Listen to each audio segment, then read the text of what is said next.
Well, hey there everybody, and welcome back to my movie channel.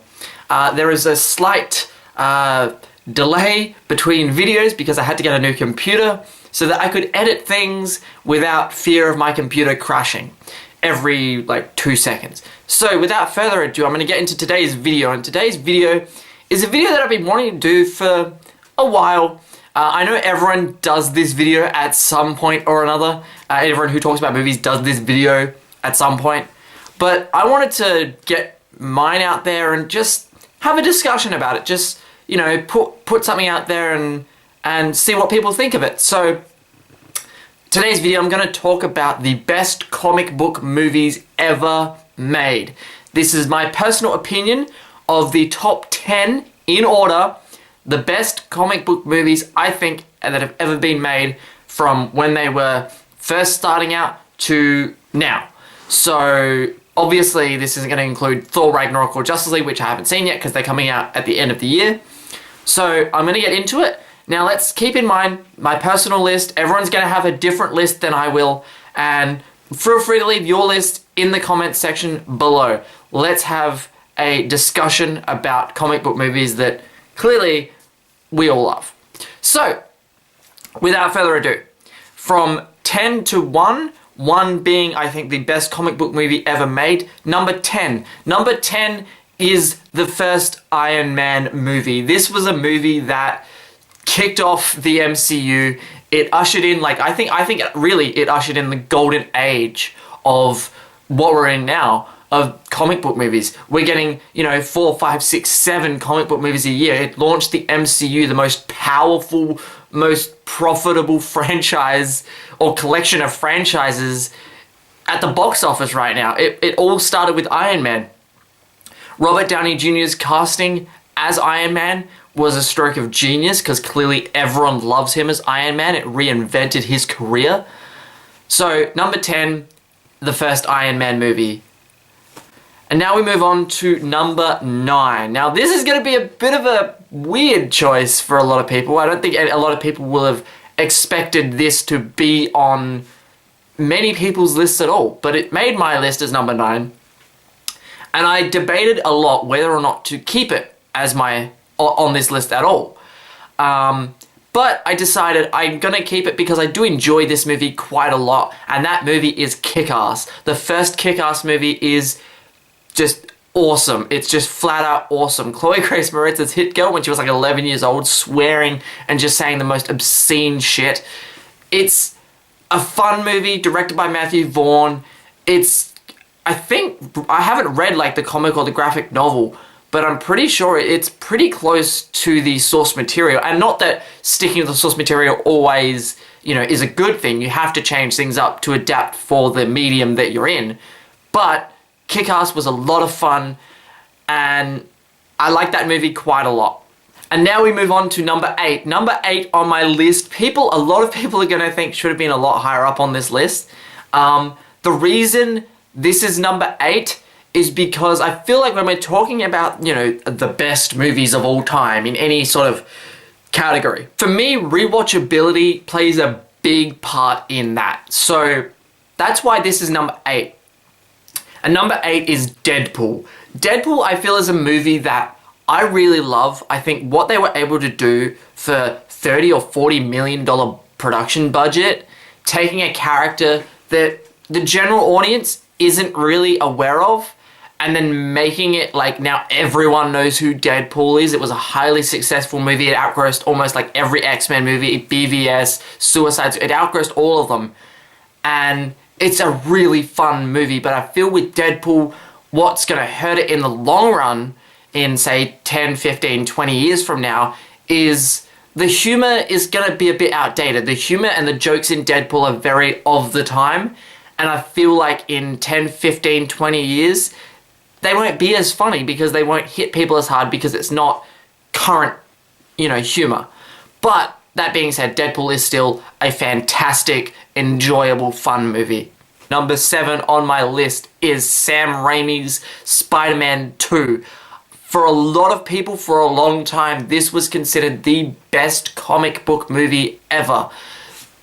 The casting of Dr. Octopus was brilliant. This whole movie is so much fun, and I think it actually holds up pretty well today with the special effects and things. Yes, it's not, not as good, and sometimes you can tell that it's really obvious CGI and green screen, but the movie holds up pretty well for me, and it's a movie that I do really enjoy.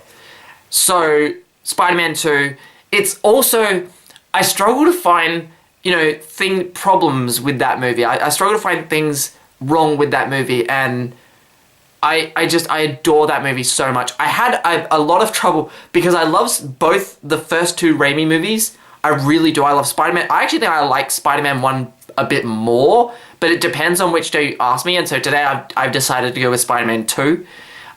So yeah, Spider-Man 2 by Sam Raimi is number 7. Number 6 on this list, and this is one I'm probably going to catch hell for in the comments from a lot of people who think this should be number 1. It's not because I think the 5 that I have in front of it are not necessarily maybe better movies, but better movies or movies that I just enjoyed a lot more. So number 6 on this list is Christopher Nolan's The Dark Knight. Now, saying that is number 6 and not number 2 or number 1 is not a knock on The Dark Knight, okay? It's just, for me, I like the Nolan Batman movies. In fact, I really like them a lot. Everyone seems to be a lot more high on those movies than I am, and I don't know what it is. I'm just not as big on those movies as everyone else is. You could argue that Heath Ledger's performance as the Joker is the single greatest performance ever given in a comic book movie. So, The Dark Knight, number 6. And now we move on to number 5. Also with an actor who you could put in contention for best performance in a comic book movie ever. This movie is such a special movie. I have little tiny problems with this movie, but the performances, the story, everything in this movie is almost perfect. And that movie is Logan, starring Hugh Jackman. Hugh Jackman in this movie, I think, gives the performance of his career. Same with probably Sir Patrick Stewart as well. I love Logan.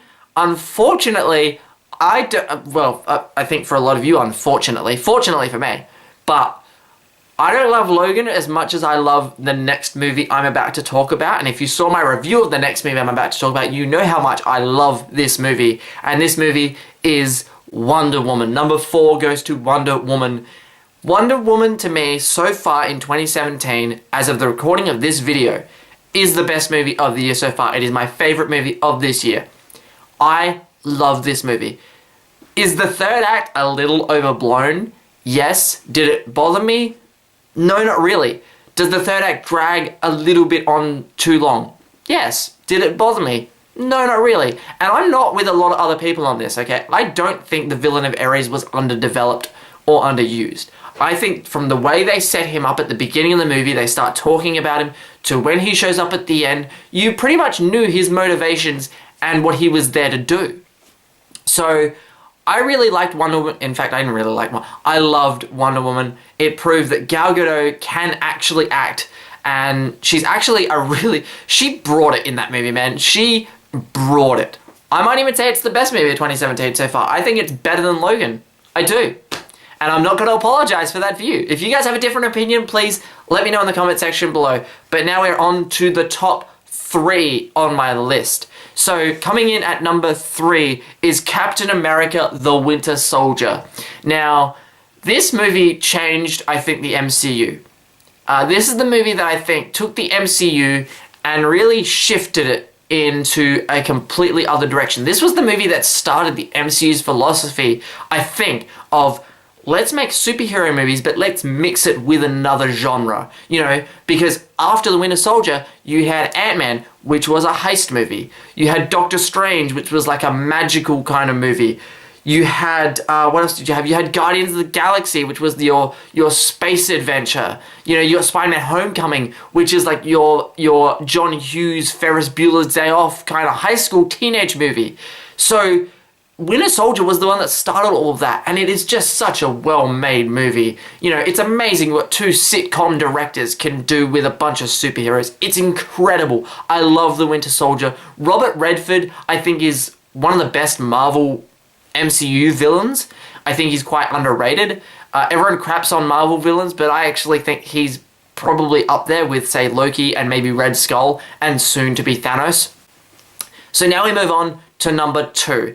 Again, a Captain America movie, Captain America Civil War. I think Captain America Civil War is better than Captain America Winter Soldier. I do. I think it's better. I think from what it had to accomplish, from the amount of characters it had to service, and give screen time to, and give every single character their moment, the action is just taken to a whole nother level that we haven't seen in the Marvel Cinematic Universe before. And it kept it a Captain America movie. A lot of people say, oh, it's just Avengers 2.5. No, because the focus was still on Captain America. It was still his story. My number 1 is the First Avengers movie. The First Avengers movie, I rewatched the First Avengers movie actually about a week ago. And I had forgotten just how good that movie is. You talk about, you know, Civil War and having to service characters, you know, in that airport scene, you had Ant-Man, Spider-Man, Black Panther, Vision, Scarlet Witch, all those people. You had to give everyone their moment. The Avengers, I think, had a bigger job because it had to bring together all these characters from all these standalone movies. We'd never seen them come together before. And it did it beautifully. Every character was, except maybe Hawkeye, was used, I think, you know, correctly.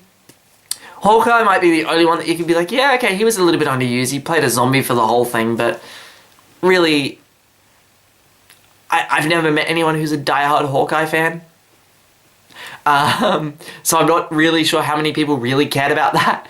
But I feel bad for Jeremy Renner, but, you know, I mean, the First Avengers, for a lot of people, it comes down to the First Avengers or the Dark Knight. And to me, the First Avengers is the greatest comic book movie ever made as of the recording of this video. I mean, it's like a 20-minute sequence of Iron Man trying to fix a turbine on the helicarrier, and it's still, you know, incredible to watch. I love the First Avengers. I love it so much. The humor, the dialogue. Joss Whedon's a fucking genius. Like, he really is. So, guys, that is my list. That is my top 10 favorite / best comic book movies ever made of all time. What's your list? I'm very curious. That's the most important thing. What do you guys think? Let me know in the comment section below. Let me know what your list is from 10 to 1, your favorites, your bests, or even your worst. I might do a worsts. I don't know. I can't wait to talk about Catwoman. Thank you for watching. I will have more content coming very, very, very, very soon. I'm going to try, probably starting next week or so, to do some daily content just to build and grow the channel. If you like what I do, please share this video around. Leave it a like, leave it a comment, and I will see you guys next time.